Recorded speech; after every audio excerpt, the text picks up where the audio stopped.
Alam mo ba na ang bringhi ay isang sikat na kapampangan dish na nagsimula pang lutuin bago pa dumating ang mga Kastila. Sobrang tagal na, di ba? Tara, samahan mo ako. Magluto tayo ng bringhi. Simulan na natin ating pagluluto. Unang gagawin natin ay maggigisa muna tayo. Kaya naglalagay na ako dito ng mantika. At nang uminit ng mantika, naglalagay na ako dito ng bawang. Papalabasin natin yung aroma nitong ating inilagay na bawang. Susundan ko naman ito ng sibuyas. Pulang sibuyas ang aking gagamitin dito. Pero kung wala kang pula, okay lang naman puti. Walang problema yan. At kapag lumabas na aroma nito, ilagay na natin itong ating chicken or ating karning manok. Isasangkot yan natin itong ating inilagay na karning manok hanggang sa magkulay light brown ang kulay nito. At habang isinasangkot yan natin to, isama na din natin itong ating balunan ng manok. Tuloy-tuloy tayo sa pagsasangkot siya hanggang sa magkulay light brown ang kulay nito, katulad na nakikita nyo. Kapag ganito na itsura niya, ilagay na natin itong ating dilaw na luya. Maglalagay na din ako dito ng kaunting tomato paste. Makakatulong itong ating inilagay na tomato paste para mas maging matingkad ang kulay ng ating nilulutong ulam. Lutuin natin ito ng maigi hanggang sa tuluyang mabalot ng dilaw na luya itong ating karning manok. At maglalagay na din ako dito ng iba pang pampalasa. Naglagay nga ako dito ng black pepper powder. At para naman sa ating pampalat, naglalagay ako dito ng patis. Kung wala kayong patis ay okay lang naman asin. Walang problema yan. Dito sa parte nito ilalagay na natin itong ating atay ng manok. Pinapahuli ko nga ito dahil mabilis lang naman ito maluto at para hindi na din ito madurog.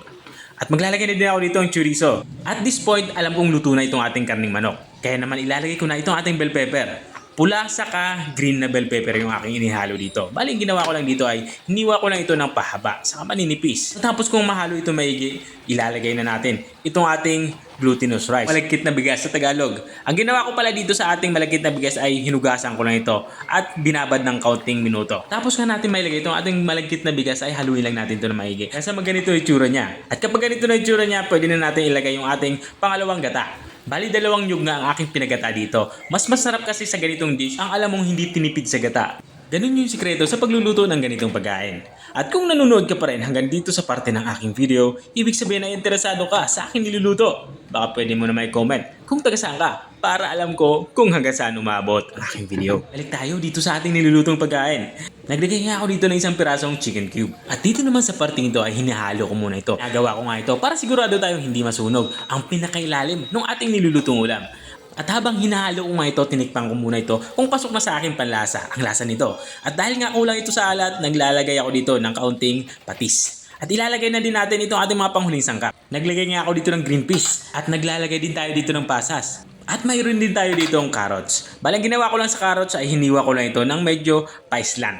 At dito naman sa parting ito ay ilalagay ko na itong ating unang gata.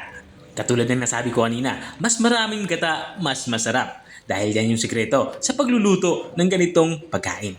Matapos kong mailagay yung unang gata, hinalo ko lang ito para mag-incorporate itong ating inilagay na gata dito sa ating nilulutong ulam. At kapag nahalo na natin ito na maigi, tatakpan na natin to. At this time, ilalagay ko na itong ating dahon ng saging. Bali, ang ginawa ko sa saging ay pinainitan ko lang ito ng magiya para tumibay ito at maging ganito yung tsura niya. At dito nga ay tatakpan na natin to at lulutuin sa pinakamahinang apoy. At habang nga tayo ay nagpapatuloy sa ating pagluluto, gusto ko lang i-shoutout ang mga masusugid nating mga taga-subaybay. Big shoutout nga kay Manuel Ibanez ng Parañaque South. Shoutout din kay Ma'am Wingmel Di Juan ng Samar.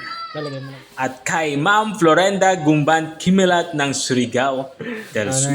At maraming salamat din sa mga walang sawang nanonood at nakasubaybay dito sa aking channel. Balikan natin itong ating nilulutong ulam. Matapos nga ng ilang minutong pag-iin dito sa ating malagkit na bigas ay dito sa parte ito ay lutong-luto na ito. At ang ating inilagay na gata ay naging mantika nito. Ito yung gusto natin mangyari para hindi agad masira itong ating nilutong pagkain. Ang gagawin ko lang dito ay papalamigin ko lang ito at ililipat ko lang ito sa malinis na bilao katulad ng ginagawa natin kapag nagluluto tayo ng biko. At ito na nga yung ating bringhi. Kung nakarating ka hanggang dito sa dulo ng aking video, maraming salamat sa panunood. At kung nagustuhan mo naman yung bago nating recipe yung binahagi, baka pwede mo naman to i-share. O siya, hanggang dito na lang ako. Kita-kita ulit sa mga susunod kong mga videos. Paalam! Bye-bye!